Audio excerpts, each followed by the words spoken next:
kesaksian palsu dan juga tipu muslihat untuk membunuh Yesus. Yudas mengkhianati Yesus. Semua yang dilakukan oleh orang-orang pembenci Yesus itu adalah berupaya untuk membunuhnya. Pertanyaannya, diamkah Tuhan ketika orang yang dicintainya diniatkan untuk dibunuh bekerjasama dengan iblis? Atau Tuhan akan menyelamatkan dari kematian dan menggantikan kematian orang benar ini dengan orang fasik? Karena di dalam Amsal 21:18, pengkhianat dipakai sebagai ganti orang yang benar dan orang fasik sebagai tebusan orang yang jujur. Ketika orang benar ingin disalib, maka pengkhianat yang menggantikannya. Kemudian di dalam Ulangan 27 nomor 25, terkutuklah orang yang menerima suap untuk menyerahkan orang benar agar dibunuh. Siapa yang kira-kira bisa cocok di situ? Terkutuklah orang yang menerima suap untuk menyerahkan orang benar untuk dibunuh. Galatia 3 nomor 13. Di situ sangat jelas dikatakan, Kristus telah menebus kita dari kutuk hukum Taurat dengan jalan menjadi kutuk.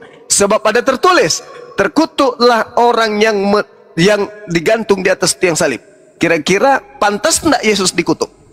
Apa yang menyebabkan Yesus dikutuk? Sedangkan ada kandidat yang memenuhi syarat untuk dikutuk, kenapa bukan dia?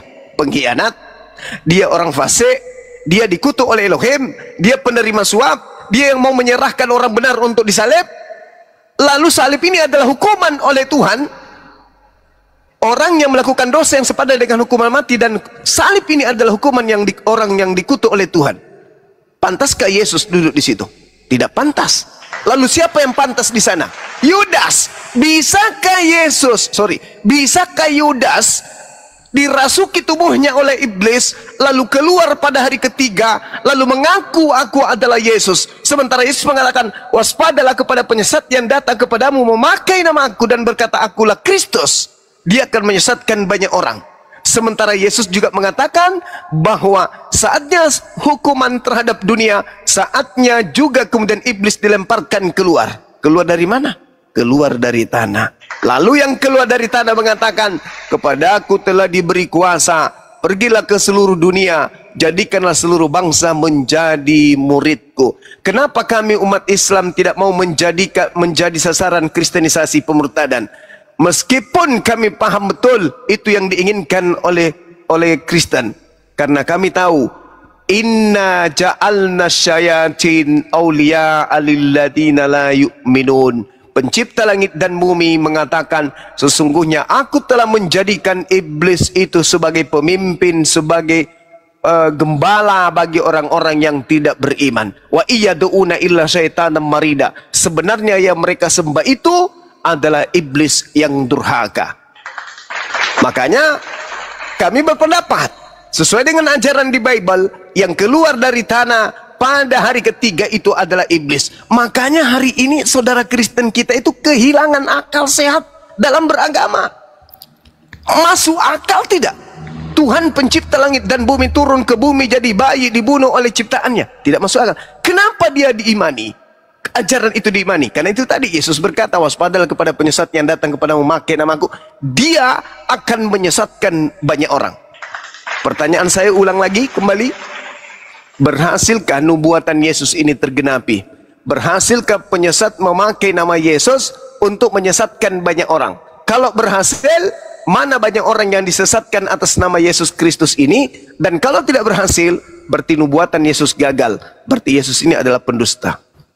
Saya kira demikian saudara-saudara. Mohon maaf panjang. Saya kembalikan kepada host. Baik, Masya Allah. Pak Kopi, silakan monitor Pak Kopi ditanggapi. Silakan, makasih host. Siap. Jadi Bang Juma, bagaimana dengan ayat Roma 8 ayat 34? Kami mengimani Kristus Yesus yang telah mati, bahkan yang telah dibangkitkan, duduk di sebelah kanan Allah, menjadi pembela bagi kita. Bahwasanya Tuhan Yesus itu jelas diangkat ke sorga, Sedangkan Nabi Muhammad sudah diangkat belum ke surga, atau di mana dalilnya? Itu mungkin yang bisa mengimani saya juga menjadi masih Kristen Protestan. Iya, baik. Jadi gini, kami tidak berpola keselamatan itu karena keluarnya manusia dari kubur lantas kemudian terangkat ke langit. Itu bukan pola iman kami. Al-Quran mengatakan, wala tahsabanna alladhina qutilu fi sabilillahi amwata bal ahya inda rabbihim yurzaqun. Jangan sekali-kali kamu mengira bahwa manusia yang gugur berjuang di jalan Allah itu mati. Sebenarnya mereka itu hidup di sisi Tuhannya mendapatkan rizki. Dalam Al-Quranul Karim jelas sekali dikatakan Nabi Isa itu terangkat ke langit. Itu iman kami, tetapi tidak mengalami penganiayaan terlebih dahulu, sesuai dengan ucapan Yesus sendiri bahwa dia tidak akan mati dahulu. Petrus juga mengatakan itu, bahwa Yesus tidak mengalami kematian. Di dalam khotbah Petrus, Kisah Para Rasul 2 nomor 29, nomor 30, 31, 32, 33. Jasad Yesus tidak mengalami kematian dan jasadnya kemudian tidak ditinggal di kubur. Berarti langsung terangkat. Nomor 33-nya, malaikat Tuhan atau tangan kanan Tuhan Elohim mengangkatnya ke atas ke langit. Nah, sekarang ketika Anda mengatakan bahwa Yesus itu terangkat lalu duduk di sebelah kanan Tuhan, saudaraku, ini surat yang ditulis oleh Paulus. Sementara Yesus mengatakan, waspadalah kepada penyesat yang datang kepadamu dengan memakai namaku. Kalau ternyata orang banyak yang disesatkan itu memakai nama Yesus, maka yang datang kepada Paulus itu memakai nama siapa? Memakai nama Paulus, Yesus. Siapakah engkau Tuhan? Akulah Yesus yang kau aniaya. Nah, tergenapi ucapan Yesus bahwa akan datang penyesat memakai namaku. Sedangkan kalau Anda melihat nyata di dalam kitab saudara bahwa Yesus dikatakan begini di Ibrani 9, di Ibrani 9, izinkan saya membaca dalil ini. Di Ibrani 9 nomor 27 dan juga nomor 28 dikatakan bahwa manusia ditakdirkan untuk mati sekali saja. Demikian pula Kristus hanya satu kali saja mengorbankan dirinya untuk menanggung dosa banyak orang. Sesudah itu, ia akan menyatakan dirinya sekali lagi tanpa menanggung dosa untuk menanggurahkan keselamatan kepada mereka yang menantikan dia. Jadi Yesus ketika dia menjadi korban yang mengorbankan dirinya untuk menanggung dosa banyak orang, sesudah itu ia akan datang menyatakan dirinya sekali lagi. Nah, berarti Yesus menyatakan diri di atas muka bumi ini cuma 2 kali. Yang pertama ketika dia datang ke atas muka bumi, lahir bayi, kemudian terangkat ke langit. Yang kedua, ketika tadi kita jelaskan datang sebagai pertanda datangnya hari kiamat. Lalu yang datang kepada Paulus itu kedatangan siapa? Itu menyatakan diri yang keberapa kali? Sedangkan Yesus dikatakan dalam Ibrani 9, demikian pula Kristus hanya satu kali saja mengorbankan dirinya untuk menanggung dosa banyak orang. Sesudah itu, ia akan menyatakan dirinya sekali lagi tanpa menanggung dosa untuk menanggurahkan keselamatan kepada mereka yang menantikan dia. Nah, berarti Yesus setelah terangkat, dia akan datang menyatakan diri sekali lagi. Kapan itu? Kalau Yesus asli yang datang kepada Paulus, berarti 1 kali. Berarti yang datang nanti pada saat mau kiamat, tidak datang lagi berarti, karena hanya 2 kali. Nah, inilah bukti bahwa yang datang kepada Paulus bukan Yesus, tetapi penyesat yang memakai nama Yesus untuk menyesatkan banyak orang. Jadi kalau saudara membaca kitab Roma, ya itulah bagian daripada isi dari penyesatan itu. Paulus menuliskan 13 buku. 13 buku. Nih, izinkan saya 1 menit untuk membuktikan bahwa Paulus ini telah didatangi penyesat. Kita lihat di dalam surat Paulus Galatia 2 nomor 21. Aku tidak menolak kasih karunia Tuhan, sebab sekiranya ada kebenaran di dalam hukum Taurat, maka sia-sialah kematian Kristus. Saya ulang lagi. Aku tidak menolak kasih karunia Tuhan, sebab sekiranya ada kebenaran di dalam hukum Taurat, maka sia-sialah kematian Kristus. Nomor 16-nya di Galatia 2 tersebut. Apa kata Paulus? Sebab tidak ada orang yang dibenarkan karena melakukan hukum Taurat. Galatia 5 nomor 4. Kamu lepas dari Kristus. Kalau kamu mengharapkan ada kebenaran dalam hukum Taurat, kamu keluar dari kasih karunia. Paulus mendikte dari makhluk yang datang kepadanya, mengaku Yesus, dia diajarkan bahwa tidak ada kebenaran dalam hukum Taurat. Tidak ada orang diselamatkan karena hukum Taurat. Padahal Yesus mengatakan dalam Matius 5 nomor 19, barang siapa yang meniadakan hukum Taurat, meskipun yang paling terkecil, maka dia akan menempati tempat terhina dalam kerajaan langit. Itu belum seberapa. Akan tetapi, barang siapa yang tidak melakukan hal demikian dan mengajarkan kepada orang lain untuk melakukan segala perintah-perintah yang ada dalam hukum Taurat, maka dia akan menempati tempat tertinggi dalam kerajaan langit. Artinya, pernyataan Yesus, siapa yang melakukan hukum Taurat dan melakukan hukum Taurat itu dan mengajarkan kepada orang lain untuk melakukannya dan tidak menghilangkannya sedikit pun, maka orang itu akan menempati tempat tertinggi dalam kerajaan surga. Itu kata Yesus. Tapi kata Paulus, tidak akan. Tidak akan. Tidak ada orang yang selamat karena melakukan hukum Taurat. Engkau lepas dari Kristus kalau engkau mengharapkan ada kebenaran dalam hukum Taurat. Kematian Yesus Kristus akan sia-sia jika engkau mengharapkan ada kebenaran dalam hukum Taurat. Ini dua ajaran yang sangat bertentangan. Siapa yang menginginkan hukum Tuhan itu dibatalkan? Tuhan atau iblis? Siapa yang menginginkan aturan Tuhan yang datang kepada Adam itu dihilangkan? Adam atau iblis? Ketika satu perintah jangan kau mendekati buah pengetahuan ini, iblis datang menghapus itu. Ketika Tuhan datang mengajarkan kemudian perintah hukum Taurat kepada Bani Israel, iblisnya mengapain? Iblisnya ngapain? Tidur, pensiun, atau berusaha menghilangkan hukum itu agar manusia ikut kepada dia masuk ke dalam api neraka jahanam. Itu aja Bung yang ingin saya katakan, bahwa Paulus mengajarkan 13 buku. Ingat, di dalam Galatia 1 nomor 1, aku menerima Injil bukan dari manusia. Bukan manusia mengajarkan aku Injil, tetapi Yesus Kristus. Diulang lagi di Galatia 1 nomor 11 nomor 12. Diulang lagi sama dia. Sekali lagi aku katakan kepadamu, bukan aku menerima Injil dari manusia. Bukan manusia mengajarkan aku Injil, tetapi Yesus Kristus. Berarti dia mengakui bahwa Yesus itu bukan manusia. Sedangkan di dalam 2 Yohanes 1 nomor 7, siapakah penyesat itu? Siapakah iblis itu? Bukankah dia yang pergi ke seluruh dunia yang tidak mengakui bahwa Yesus Kristus datang sebagai manusia? Wahai Paulus, ya paman, yang datang kepadamu siapa? Yesus Kristus. Manusia atau bukan? Bukan. Berarti dia antikristus. Jelas itu. Itu nggak bisa diragukan berdasarkan data. Tapi kalau berdasarkan lidah-lidah panjang, ya pasti beda lagi ceritanya. Silakan. Bang Zuma, izin menambahkan sedikit boleh? Boleh, silakan.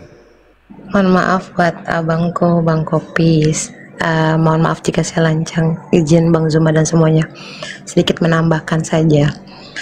Ada statement dari Bang Zuma bahwa pertanyaan yang tadi, Yesus diangkat berada di surga dan Nabi Muhammad kemana?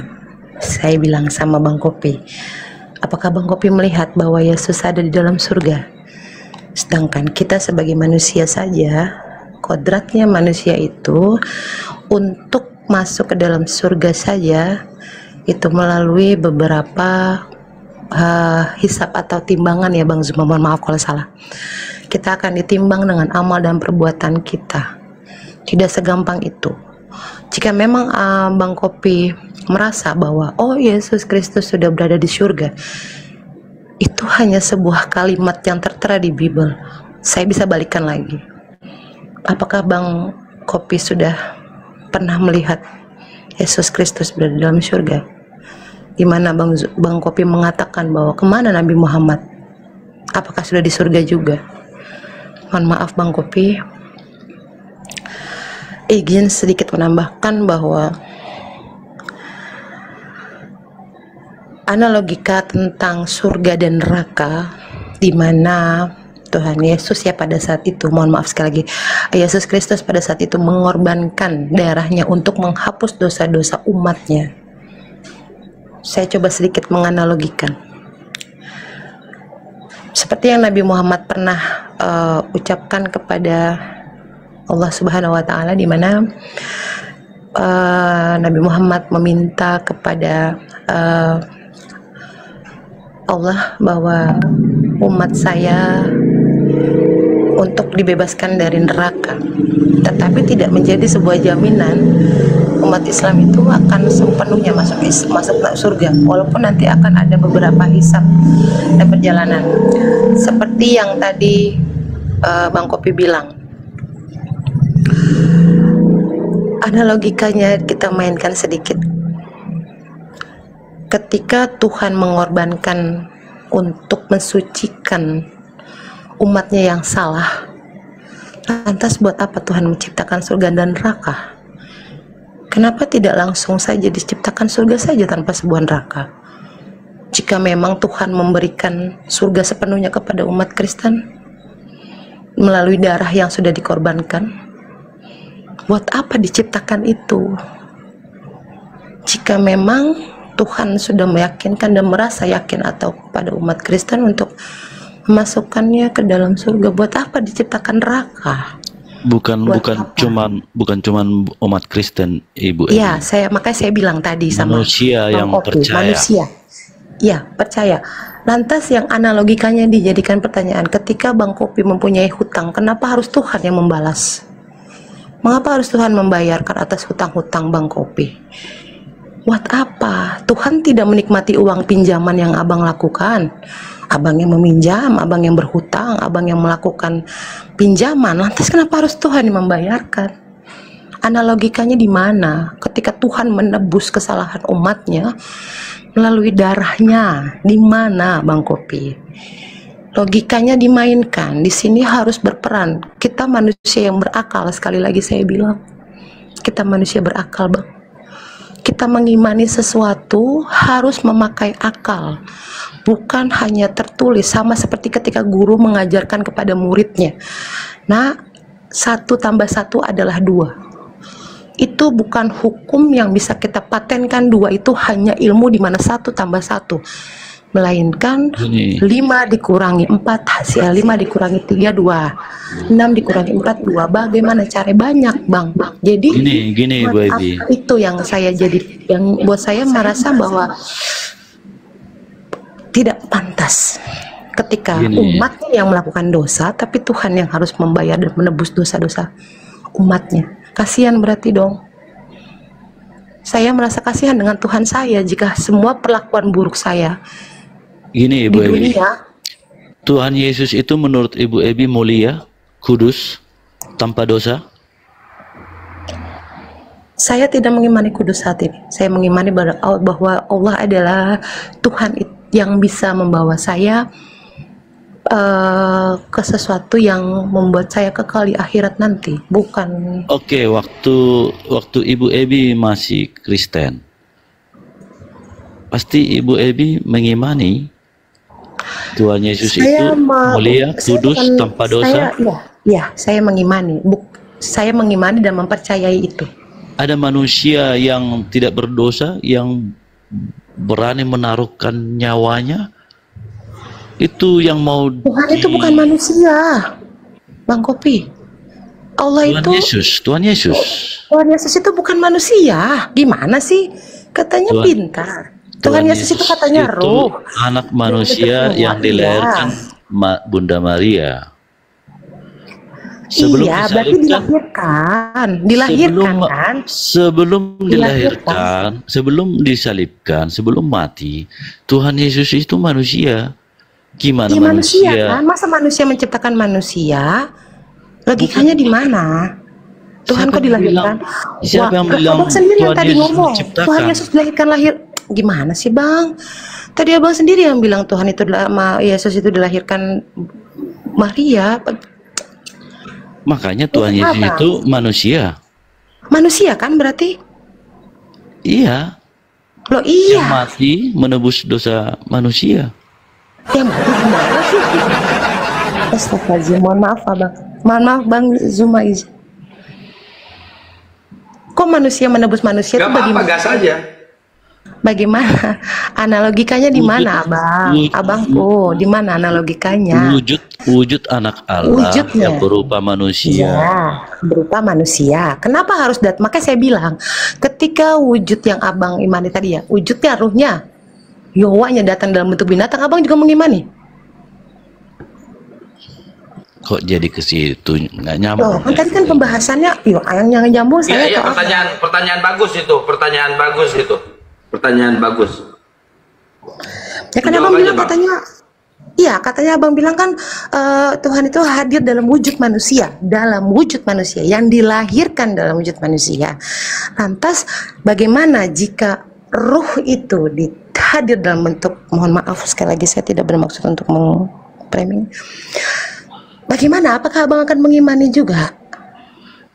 Gini, menurut Ibu Ebi yang menghakimi manusia di akhir zaman itu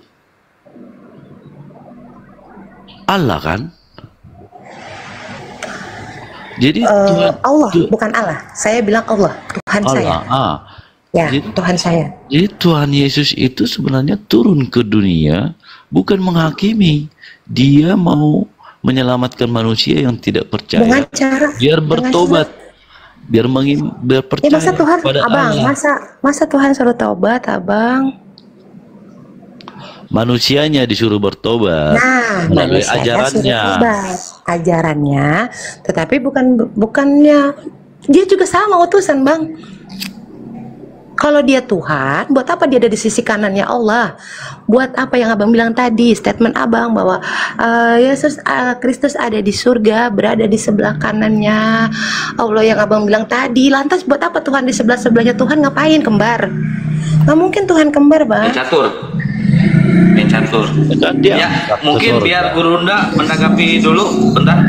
Apa dulu Gurunda? Mbak Evi suaranya noise di luar. Kang, izin Kang, kuat Ya, lanjut. subuh hari. Ya. Kuat subuh hari ini apakah Tuhan kembar? Aku catat itu dari Itu KM. aja kembar itu. Baru pertama kali dengar. Mohon maaf Ustaz, mohon maaf. Enggak apa-apa, itu konsekuensi di situ, apa-apa, Pak. Keren itu, keren. Jadi itu pertanyaan Tadi statementnya Bang Kopi begitu, Bang Kopi Enggak. statementnya gitu. Aman Kak. Judul Bang Zuma dulu bilang salam dua Kristus karena pembahasannya begitu konsekuensinya. Makanya ketika Kakak mengatakan ngapain Tuhan duduk di sebelah kanan Tuhan, berarti kembar. Nah, Yohanes itu 16 kuat ayat hari ini. Yohanes Lanjut, 16 lanjut, ayat Mohon 28. maaf Ustaz, Aku keras datang dari Bapa dan aku datang ke dunia. Aku meninggalkan dunia pula dan pergi kepada Bapa. Jelas? Iya, saya paham, saya jelas banget Abang, saya jelas. Yohanes 14 ayat 2. Di rumah jelas. Bapakku banyak tempat tinggal. Aku pergi ke situ untuk menyediakan tempat bagimu. Bagi siapa? Bagi orang-orang yang percaya, manusia Orang yang yang percaya. percaya. Ada di mana? Ada di mana berarti Tuhannya? Yesus di sebelah mana? Kan tadi Abang bilang katanya Yesus Kristus berada di surga, duduk di sebelah kanannya, sebelah kanan. Ya ngapain? Masa duduk di sebelah kanan? Kan dia Tuhan. Harusnya dia Harusnya di menutup. depan.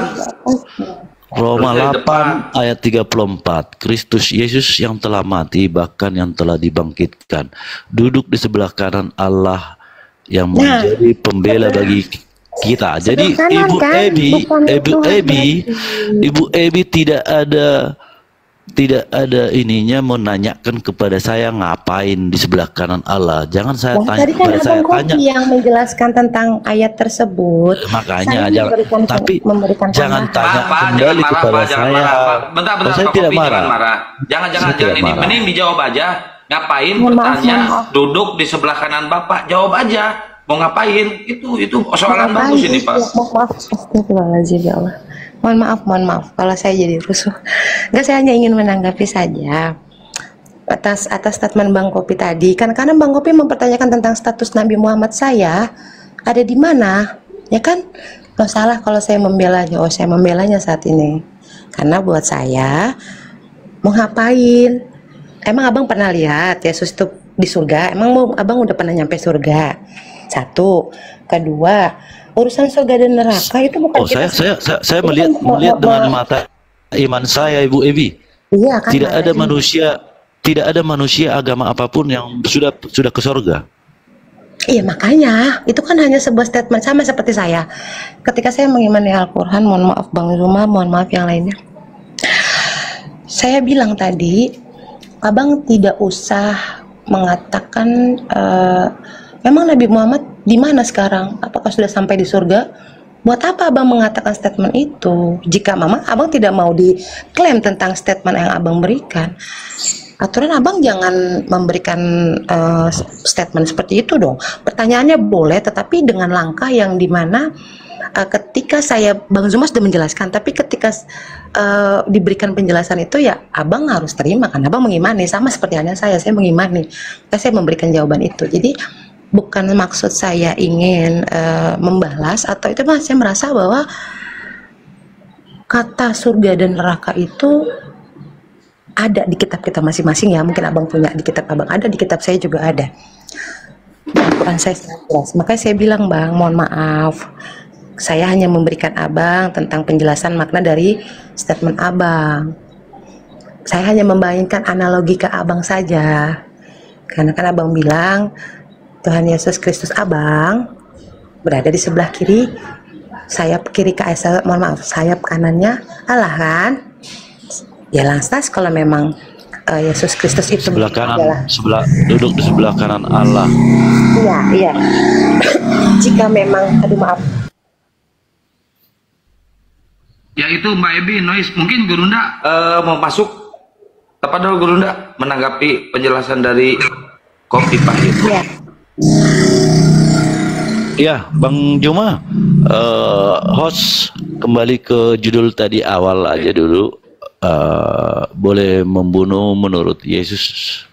Oh gitu ya. Iya, siap. Ya. Oke, Gurunda, monitor Gurunda. Gurunda monitor. Gurunda apakah masih monitor atau masih bikin teh? Temanya tadi bagus, temanya tadi keren. Apakah boleh membunuh menurut Yesus? Nah, itu keren. Silakan dijelasin aja dulu, nanti Gurunda masuk. Iya, jawabnya jelas tidak. Yesus tidak pernah mengajarkan untuk membunuh. Jadi dalilnya juga jelas di Matius 5 ayat 21. Yesus menegaskan larangan membunuh. Kamu telah mendengar yang difirmankan kepada nenek moyang kita, jangan membunuh. Barang siapa membunuh harus dihukum. Tapi aku berkata kepadamu, setiap orang yang marah terhadap saudaramu harus dihukum. Dan Yesus mengajarkan kasih bukan kekerasan. Matius 5 ayat 44. Tetapi aku berkata kepadamu, kasihilah musuhmu dan berdoalah bagi mereka yang menganiaya kamu. Baik, bentar Pak. Sebelum Gurunda masuk, mungkin belum monitor Bang Jumanya. Coba Bapak buka di Lukas 19 pasal 27. Saya bacakan ya Pak ya. Lukas 19 pasal 27.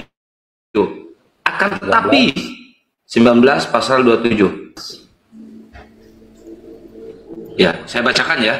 Akan tetapi semua seturuku ini yang tidak suka sama aku menjadi rajanya, maka bawalah mereka kemari dan bunuhlah mereka di depan mataku. Ini Yesus menyuruh membunuh. Iya, itu yang menjadi patokan keluarga saya. Mohon maaf, Bang.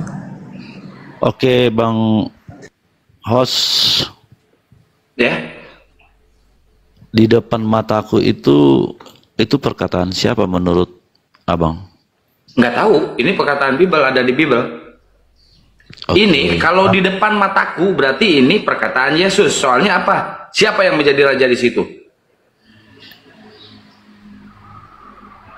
Ku itu huruf besar menurut host? Enggak perlu ada huruf besar, huruf kecil, huruf sedang, atau huruf kapital, atau huruf apa, nggak perlu saya. Ini kunya ini siapa di sini?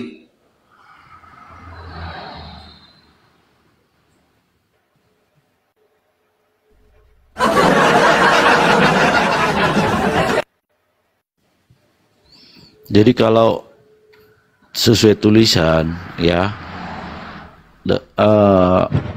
akan tetapi semua seteruku ini yang tidak suka aku menjadi rajanya, bawalah mereka kemari dan bunuhlah mereka di depan mataku.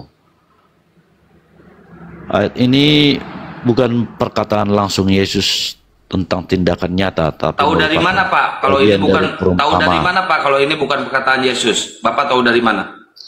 Itu perumpamaan tentang Enggak tahu dari mana? Tahu dari mana Bapak itu bukan perkataan Yesus? Buka Lukas 19 ayat 11. Ini yang menjadi raja pada saat itu siapa?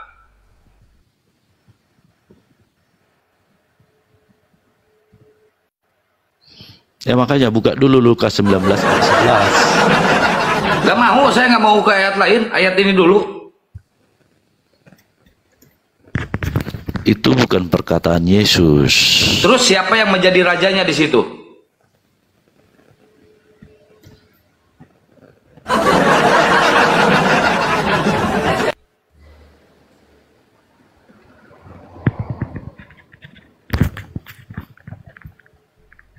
Aduh, ngantuk. Sama Mbak Ebi lagi, dulu udah belum monitor.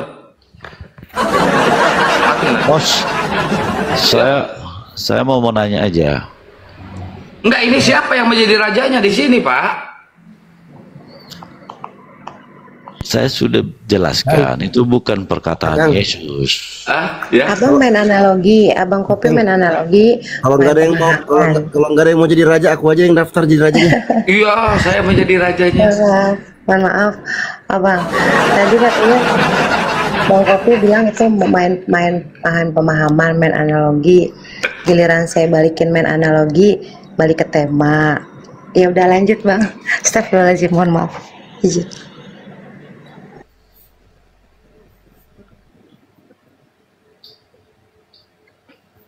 Ya, kopinya campur masako ya, biar nggak pusing.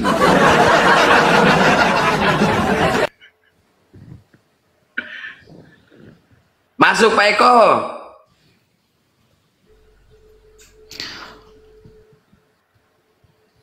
Ya, kenapa Pak? Ada masalah apa lagi? Gimana Bang Kopi? Udah selesai nanyanya. Aku nanti tinggal ini aja bagian Akang. Aku tinggal bagian doa aja, doa kalau sudah jadi mualaf, aku tinggal doa aja. Abang, semua aku izin undur diri, handphone aku lobet. Ya, siap. Ya, siap. Semuanya terima kasih. Ya, ya, sama-sama Bang Kopi, analogikanya dimainin lagi. Pemahamannya biar lebih paham. Terima kasih buat semuanya. Buat supportnya, terima kasih Bang Keon, Bang Zuma, salam juga buat semuanya, Bang Bunda. Assalamualaikum warahmatullahi wabarakatuh. Waalaikumsalam warahmatullahi wabarakatuh. Jadi, menurut Bang Kopi, siapa di sini yang menjadi rajanya?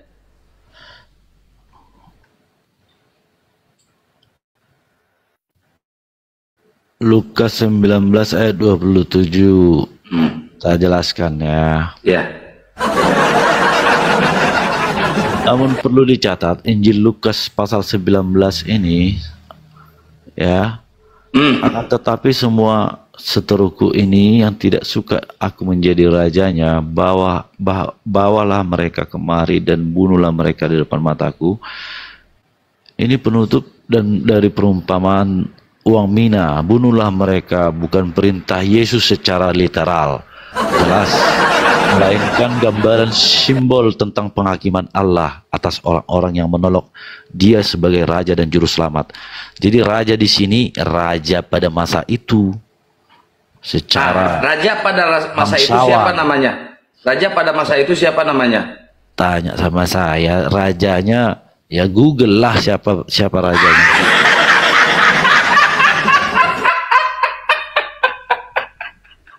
Bacanya Google. Aduh, jadi ngantuk, Pak. Aduh, ya Allah. Maaf, saya bukan ngetawain, Pak. Masa rajanya Google nggak bisa nyuruh bunuh, Pak? Gimana sih? Bukan perintah Yesus secara literal, melainkan gambaran simbol tentang pengampunan Tahu Allah. dari mana Abang bahwa ini tuh adalah simbol? Tahu dari mana, Bang? Apa? Jangan bilang Google lagi ya, saya ngakak nih ketawa nih. Jangan, makanya jangan sepenggal-penggal baca sampai. Justru yang menyuruh memenggal itu rajanya pada saat itu yang menyuruh memenggal, Pak. Bukan saya yang memenggal-menggal. Pada masa itu Raja Herodes Agung. Oh, ini buat Herodes Agung?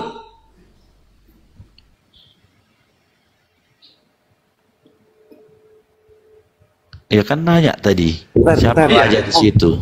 Kang, coba tadi ke apa katanya? Tanya Google. Ya, coba aku tanya Google ya. Google. Abang tanya kan, Rajanya- raja yang berkuasa di situ adalah Raja Herodes Agung. Dialah raja yang berkuasa saat Yesus. Bentar, Bang. Masa Aku tanya Yesus. Google dulu. Aku tanya Google dulu. Google, siapa rajanya di zaman itu, di waktu itu? Rajanya siapa namanya? Rajanya ya Bang Dio Pratama cowok paling ganteng di Jabodetabek.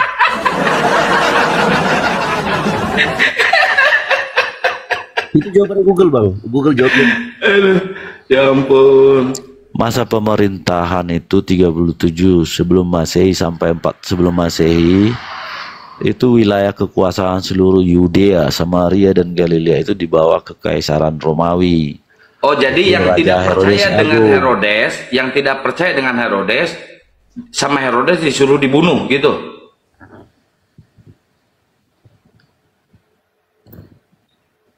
Ya karena abang menanyakan tadi. Iya, kata abang kan itu Raja Siapa Herodes. raja?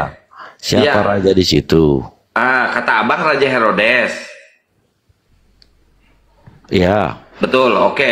Percaya sebagai apanya, Pak? Tunduk sebagai apa? Ke Herodes ini. Percaya dan tunduk sebagai apa? Sebagai Tuhan kah atau sebagai apa? Ayo. Jawab. Jangan main sulap di sini, Pak.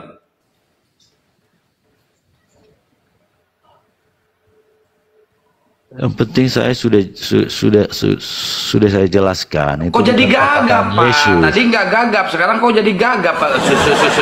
Sudah. Jangan gagap, Pak. Santai, Pak. Santai. Iya, itu bukan perkataan Yesus. Itu bukan perkataan Yesus, Saya tapi bantah. perkataan Herodes. Tahu dari mana Allah atau Bapa atau Theos berfirman seperti itu sehingga harus patuh kepada Herodes? Ada firman seperti itu.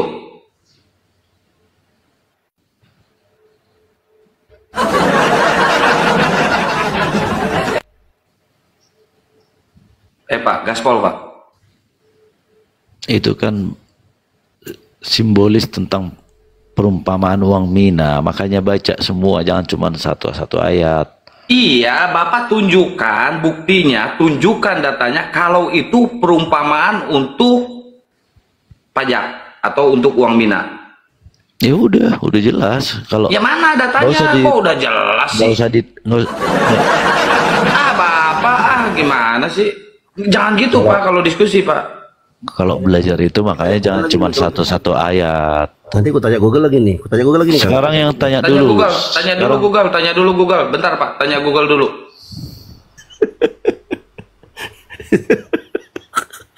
Lanjut aja, Kang. Kita tega aku. Iya. Ayo, tanya apa, Pak? Tanya apa? Bapak bertanya aja, sok. Sekarang saya tanya, Nabi Muhammad itu pernah mematikan manusia? Nggak pernah mematikan manusia. Dia bukan Tuhan. Yang kalau di Islam, yang mencabut nyawa manusia itu adalah malaikat, Pak. Beda dengan di Kristen, yang mencabut nyawa Tuhan adalah tentara Romawi. Itu bedanya, Pak. Paham? Kalau di Islam yang mencabut nyawa manusia, malaikat. Kalau di Kristen yang mencabut nyawa Tuhan, tentara Romawi. Ayo, tanya apa lagi? Saya jawab lagi, Pak. Satu pertanyaan 10.000. Di waktu masa perang, Nabi Muhammad tidak pernah membunuh manusia. Tidak pernah membunuh manusia. Bahkan ada prajuritnya atau sahabatnya yang membunuh lawan perangnya ketika dia sudah tidak berdaya. Rasulullah marah besar. Silakan Ahidio, Ustadio dijelasin, dipaparkan.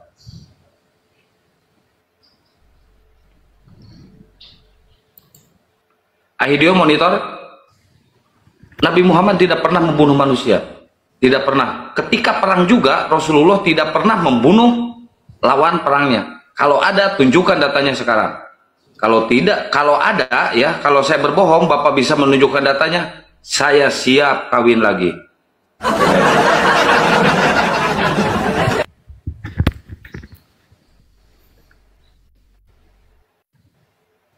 Woi, Kang, bener Kang.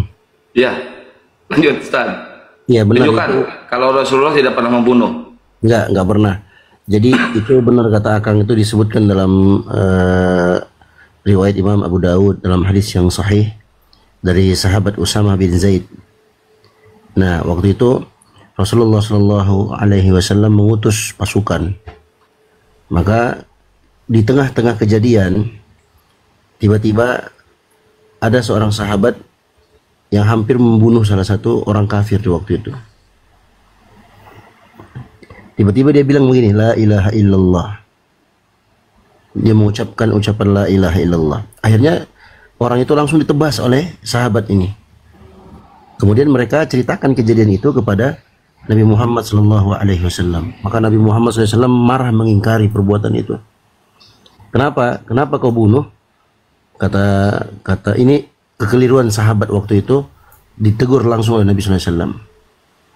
Innama qalaha makhafatas silah, ya Rasulullah, dia itu ngomong begitu, dia ngomong la ilaha illallah itu karena takut pedang aja, dia takut mati aja.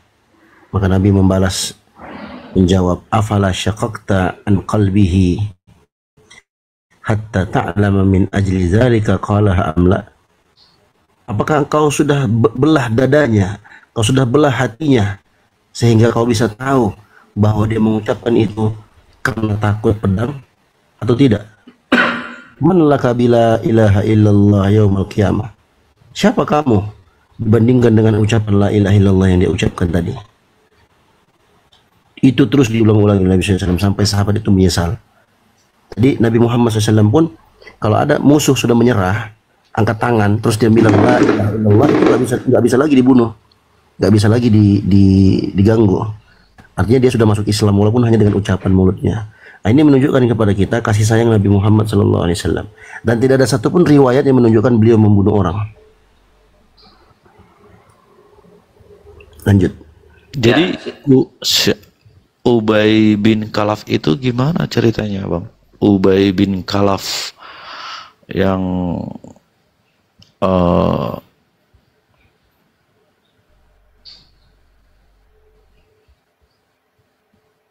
sempat menentang Nabi Muhammad, aku akan di perang. Halo? Iya, halo Pak. Lanjutin. Iya, ada dicatat juga kalau nggak salah, Ubay bin Khalaf adalah salah satu musuh besar memang Islam di Mekah dulu.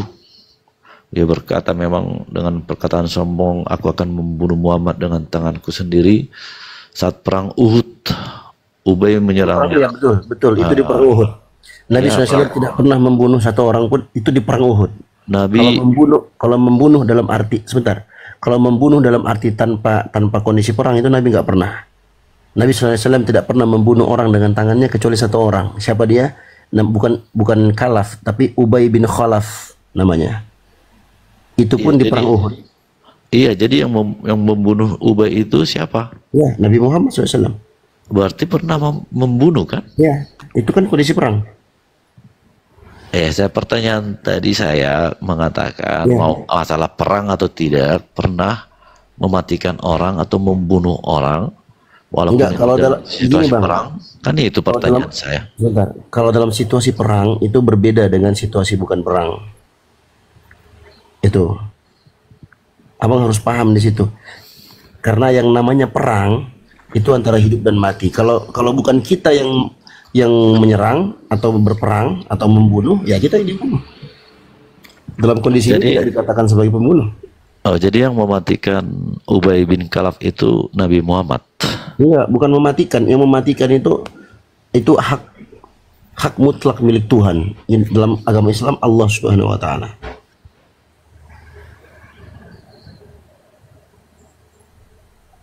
Justru yang aneh itu sebenarnya Ahidio, Tuhan dibunuh sama manusia, itu yang aneh. Kenapa itu nggak dipermasalahkan? Kalau manusia sama manusia wajar ya, tapi Tuhan sama manusia nih, Tuhan kok dibantai manusia, gimana itu ceritanya? Ya justru ini justru kejadian itu menunjukkan tentang nubuah, kebenaran risalah kenabian beliau. Karena waktu itu si Ubay bin Khalaf ini yang koar-koar, dia pengen bunuh Nabi Muhammad SAW. Justru apa kata Nabi? Kata Nabi Muhammad SAW, bal ana aqtuluhu insyaallah. Bahkan akulah yang akan membunuhnya insyaallah. Itu ucapan Nabi Muhammad. Dan itu terjadi dan benar. Apa yang beliau sampaikan itu justru terjadi benaran. Itu di perang Uhud. Jadi ucapan beliau itu sebelum perang Uhud terjadi. Karena si Ubay bin Khalaf ini petantang-petenteng untuk membunuh Nabi Muhammad SAW. Ada dalil kalau dalam perang antara ngebunuh sama dibunuh, masa Rasulullah mau dibunuh langsung diam, bunuh aku dong, kan gak pantas. Perang kok kayak gitu, lebay. Ada dalilnya tadi Bang Dio? Yes. Aku akan membunuhnya. Ya, disebutkan oleh Imam Ibnu Qayyim dalam kitabnya Zadul Ma'ad. Dia menukilkan hadis itu. Hadisnya Ubay bin Ka'ab tadi. Ubay bin Khalaf. Dan kejadian itu ada sahabat Abu Bakar, Umar, Ali, Al-Harits ibnu Simmah, Al-Ansari, banyak sahabat waktu itu.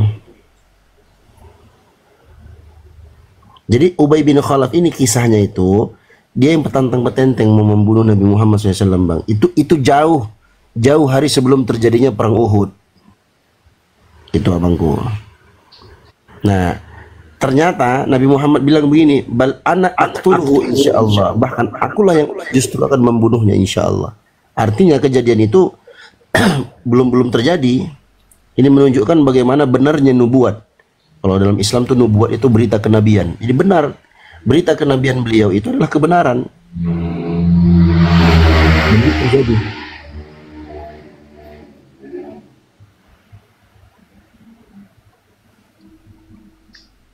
Ya, silakan bertanya lagi, Bang Kopi. Mumpung masih ada waktu nih sampai Yesus turun kedua kalinya.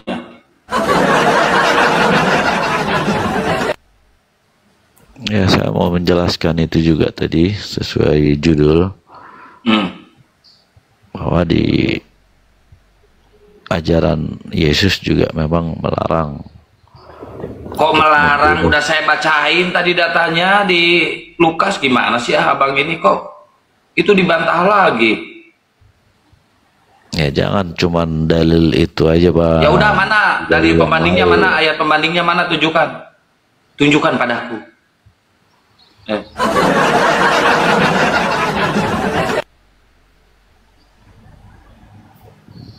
Woi, mana? Tunjukkan. Woi.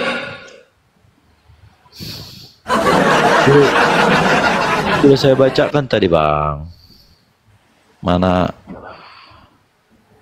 Bacakan lagi, Bang. Saya nggak mudeng.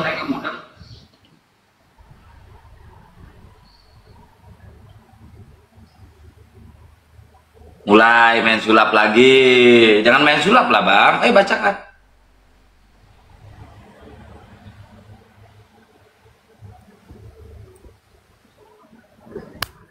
Tanya Raja Google. Aduh, abang. Tanya yang lain aja, Bang. Tanya yang lain aja, jangan itu. Tanya yang lain aja. Nanti bubar loh Kristen gara-gara abang loh. Dan saya menjawab aja bahwasanya memang dilarang ajaran Tuhan Yesus untuk membunuh.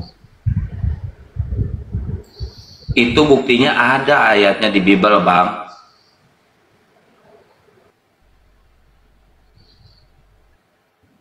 Ya udah gini aja, saya tanya balik ke abang. Yesus melarang membunuh, oke, kata abang.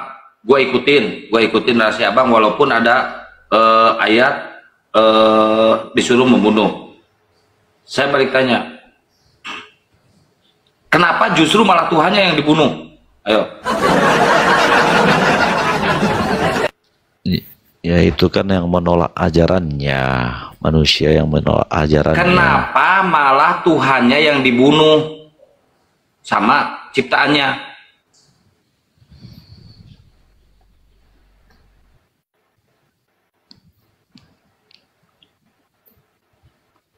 Yang menciptakan kan Allah.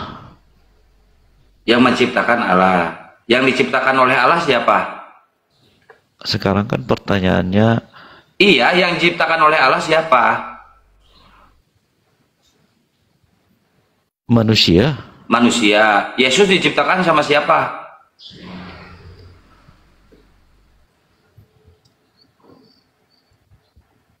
Pusing. Bingung.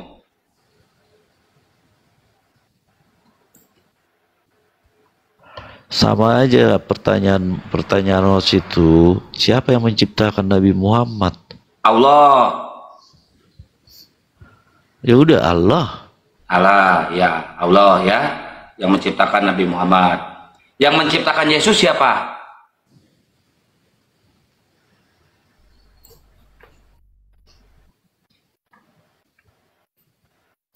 Bapaknya Allah.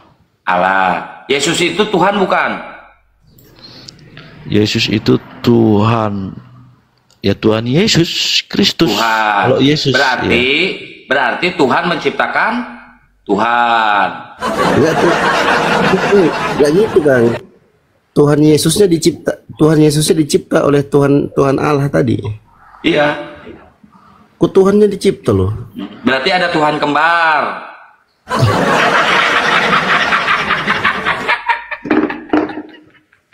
Ada Tuhan kembar aja. Muka gua pikas sebelumnya, Pak. akan susah kalau kalian nggak mengimani seperti Loh, itu. bukan susah, Bang. Kan saya tanya, Yesus itu Tuhan bukan? Kata Abang Tuhan. Berarti Tuhan menciptakan Tuhan, betul? Bang, jangan jijik lihat muka saya, Bang. Saya biasa, Bang. Tuhan itu anak Allah. Tuhan itu anak Allah. Tuhan Yesus Kristus itu anak Allah. Tuhan itu anak Allah. Allah itu berarti Tuhan Yesus Kristus itu anak Allah. Tuhan Yesus itu anak Allah. Allah ini siapa, Bang? Allah ini Pencipta langit dan bumi. Tuhan bukan? Kang nggak gitu Kang. Allah. Kang katanya gini tadi. Gimana? Coba ulangi Bang Kopi. Tuhan Yesus Kristus itu anak Allah. Nah, berarti Tuhannya Yesus itu anak Allah. Kang. Tuhannya Yesus anak ya, Allah. Yesus punya Tuhan. Nah, Tuhannya Yesus itu anak Allah. Tuhan Yesus Kristus itu punya Allah. Nah, benar kan? Ya Tuhan. Bagi kami imannya punya Allah. Saya butuh napas buatan, Pak.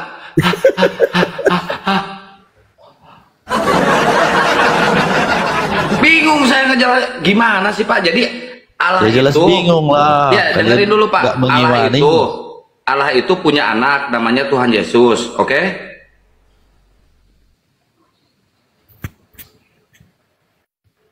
Ya.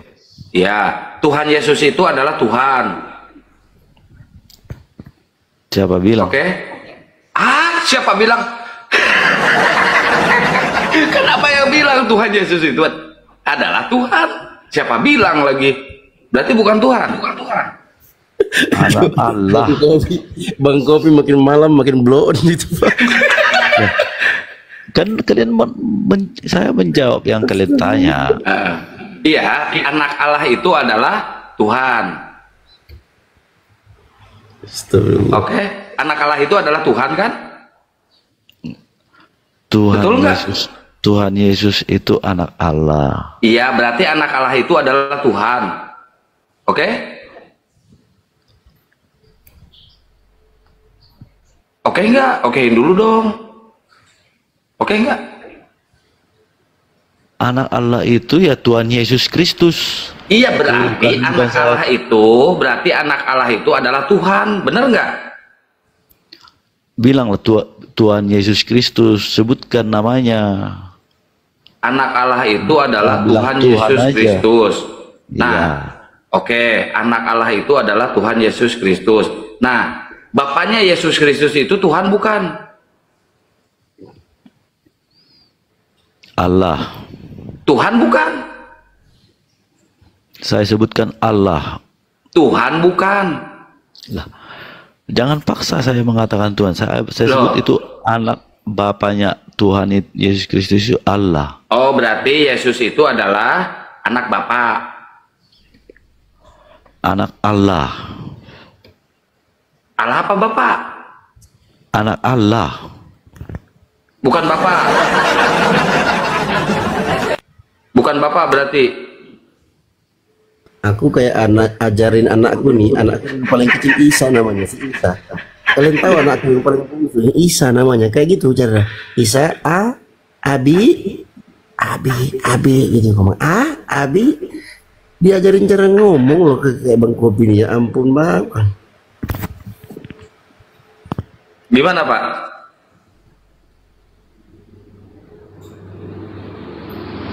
Ya udah, kita lari dari tema tadi ya Pak ya. Saya pengen nanya ke Bapak nih, saya penasaran banget nih. Pada saat Yesus terangkat ke surga itu pada usia berapa sih Pak?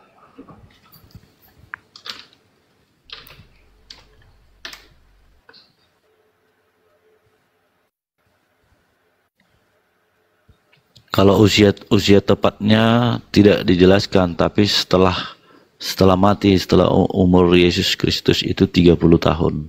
30 tahun. Disalibnya umur berapa Pak?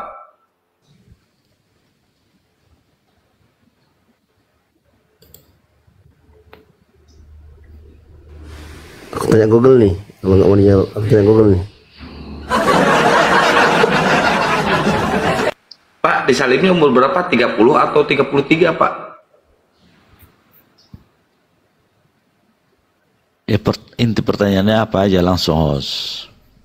Yesus terangkat ke surga umur berapa tahun?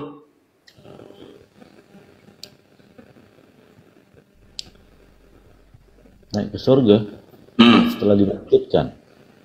Iya, umur berapa tahun?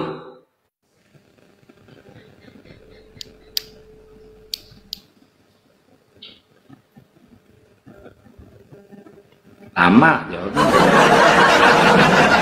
Lihat Google. Bapak bikin gemes.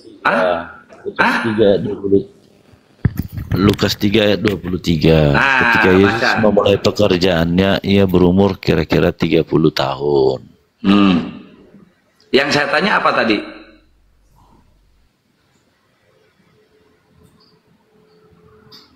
Yang saya tanya bukan pekerjaan Yesus, bukan.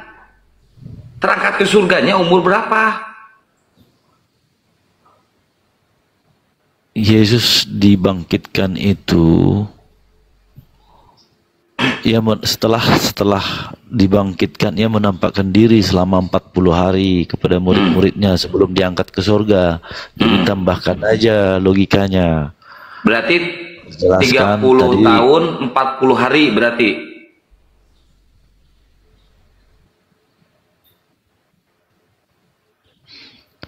Lukas 3:23 itu pelayanan Yesus itu dimulai pada saat kurang lebih 30 tahun. Ia disalibkan wafat dan bangkit pada hari ketiga. Lukas 24 ayat 6 sampai 7. Setelah kebangkitannya, dia bangkit, ia menampakkan diri selama 40 hari. Lalu naik ke surga. Berarti lalu naik ke surga. Bentar Pak. Lalu umur naik kemana? 30 tahun. Bentar Pak. 40 hari kalau mau jelasnya. Iya, berarti 30 tahun 40 hari ya. Ada kontradiksi di sini, tapi saya nggak mau mempermasalahkan itu karena ribet lah. Nanti Bapak sendiri yang kena stroke ringan. Nggak saya permasalahkan itu Pak. Yang saya tanyakan sekarang, siapa yang melihat Yesus terangkat ke surga?